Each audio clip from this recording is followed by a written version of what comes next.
ini. Dan kunjungan itu tidak hanya hari ini saja. Insya Allah itu nanti sampai di bulan Desember ya. Anaknya suka datang ke sekolah, jawabannya adalah karena di sekolah itu banyak ilmu yang mau kita ambil dan bawa pulang.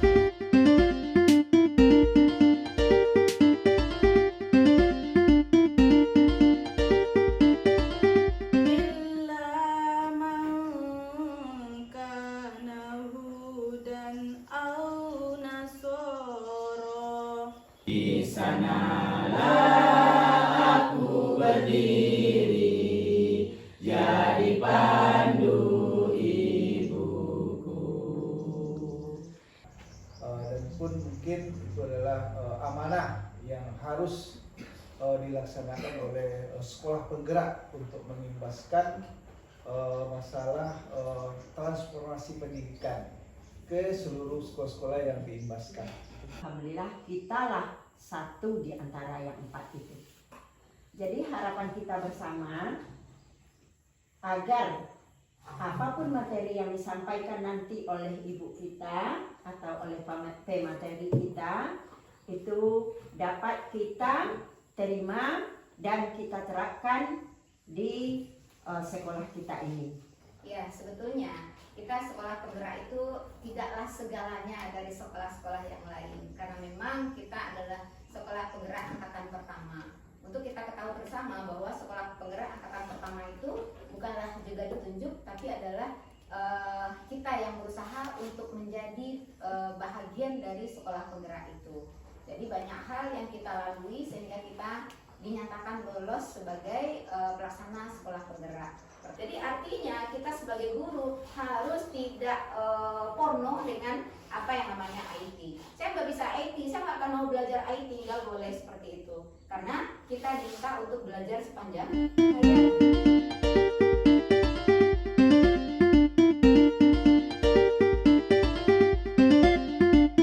Di KSP atau KOSP dulu, itu kan ada SOP naik tidak naik, lulus tidak lulus, diterima tidak diterima anak kita di sekolah ini.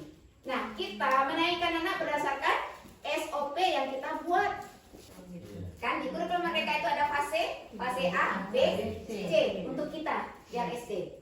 Nah, ketika dia belum selesai fase A dengan fase B, fase A berarti kelas 1 dan kelas 2. Nah, itu dia dari kelas 1 ke kelas 2 dia boleh aja naik. Nah, tapi ketika dia mau masuk ke fase B, kalau memang betul-betul dia nggak bisa di fase A tadi, harus wajib ditinggalkan.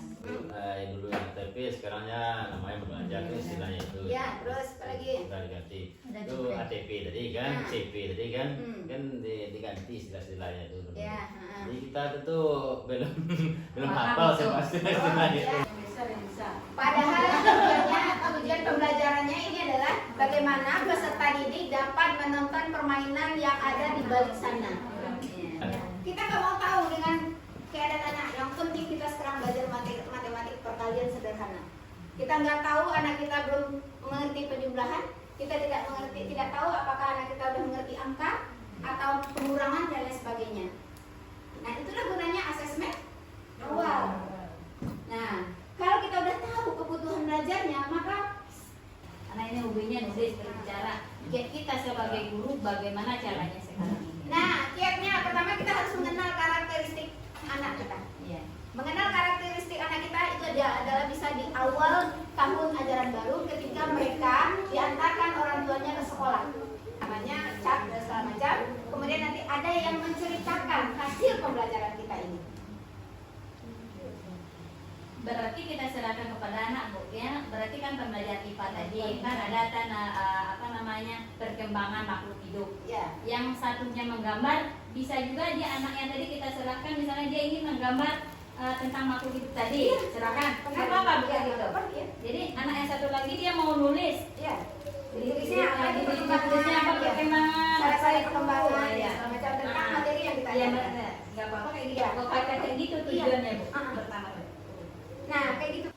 Siap bergerak memberi pelayanan terbaik. SD 01 Maru IT. Go, go, go! Indonesia tanah air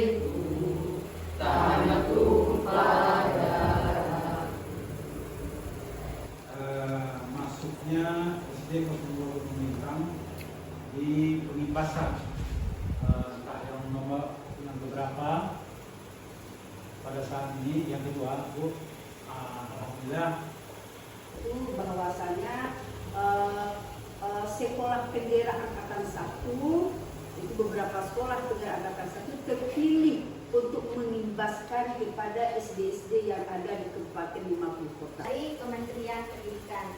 Nah, tadi disebutkan bahwa dari 9 sekolah yang ada di 50 kota yang selaku pelaksana sekolah penggerak, hanya 8 yang mendapat SIM untuk menjadi sekolah pengimbas. Kita punya tema sekolahku adalah surga kedua bagiku. Nah, kalau bagi Bunda seperti ini. Bagi Bapak Ibu gimana sekolahnya?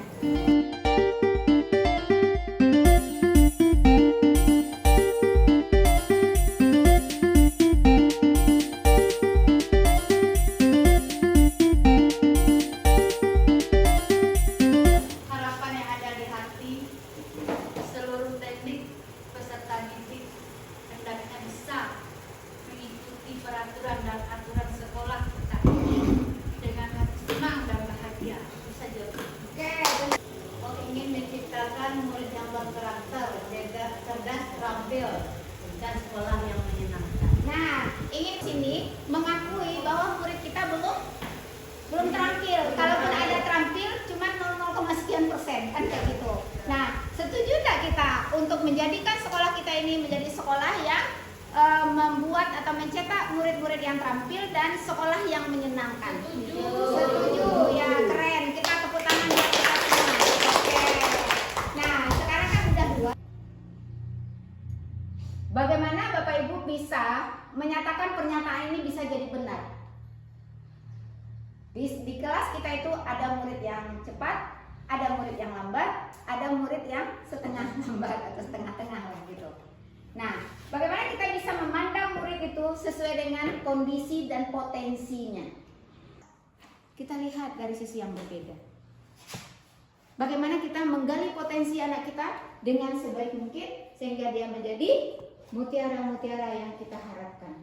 Jadi proses pembelajaran kita tidak boleh monoton. Kita harus membelajarkan anak sesuai dengan masanya. Kita harus membelajarkan anak sesuai dengan zamannya. Kata Ki Hajar Dewantoro. Kalau zamannya sekarang itu adalah zaman IT, maka sering-seringlah Bapak Ibu bawa laptop ke dalam kelas. Pengalaman mengajarkan kita untuk lebih berhati-hati ke depannya. Ke depannya.